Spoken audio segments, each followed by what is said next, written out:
email have revealed that the US government has been hiding the maquettes in Area 51. They have been experimenting on the maquettes in Area 51. Clinton's team denies this information.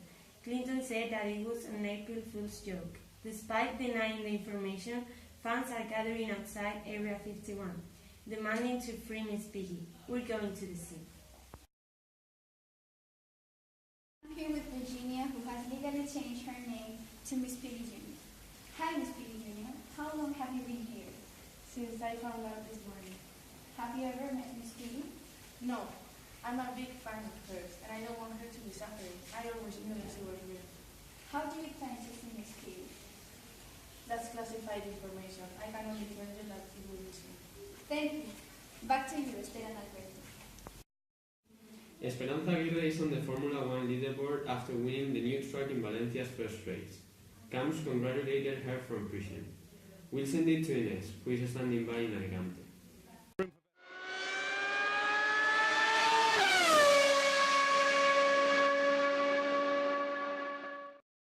How do you feel?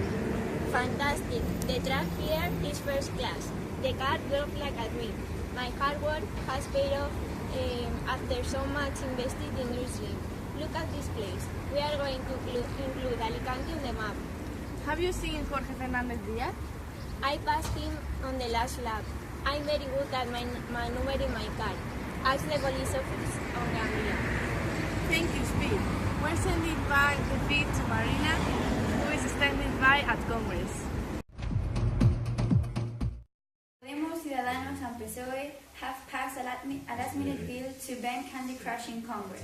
Celia Villalobos has gone on a hunger strike to protest. She has refused to eat anything but sweets. I think it's terrible. Did you complete the level?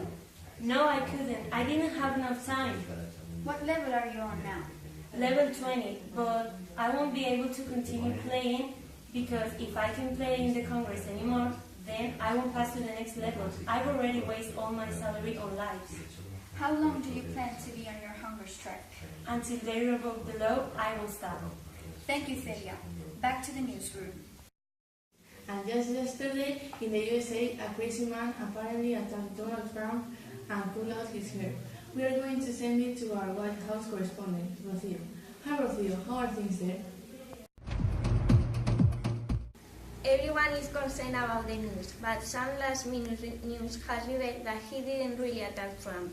In the security cameras, we can see that this man, who was one of the reporters in the president's conference, actually falls grabbing Trump's hair, pulling it out.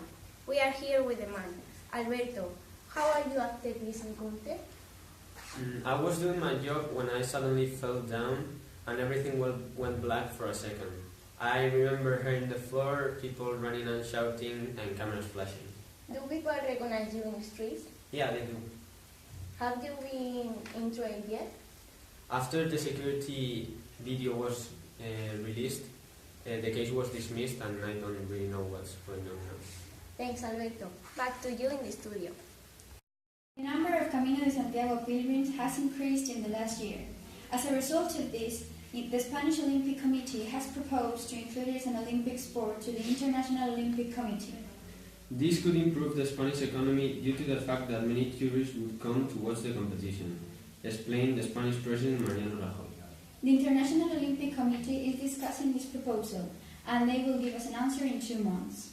We are going to send it out to Esther to see how the citizens from Santiago de Compostela would feel if this happened. Hello, Marina. I'm here with Severiana, Guiomar, and Irairo. Severiana, how would you feel if the Camino de Santiago became an Olympic sport?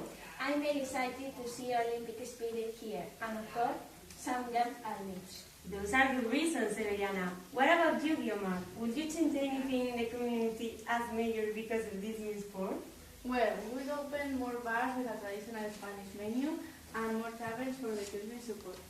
Those are good measures. And finally, we're talking to Irairo, a great patriot. Pilgrims, I can't wait to show them the Spanish tradition. And finally tonight, the city of Madrid is dangerously polluted. We are going out to the street to ask a few people how they feel about this. Manuela, what do you think about pollution in your city? Well, we have to do something fast because I can breathe well. I would like to send a message to the President. Go ahead. Mr. President, you have to change this because this looks like China. Okay, thank you. As you can see, pollution has risen by 30%, and that's an issue. Let's send it back to Esther. We are going to ask this gentleman, Roberto, what he thinks about pollution. Roberto, what do you think about the smoke in your city? It's great. It's like smoking all the time and for free. But what about the people that don't want to smoke? They could wear masks like they do in China. We can see that there are different opinions, so what is the solution? Comment on our YouTube feed and we'll publish the best ideas in our next broadcast. Thank you for watching. I'm Marina Fernandez. And I'm Alberto Gago. Good night, everybody. See you tomorrow night at 9 p.m.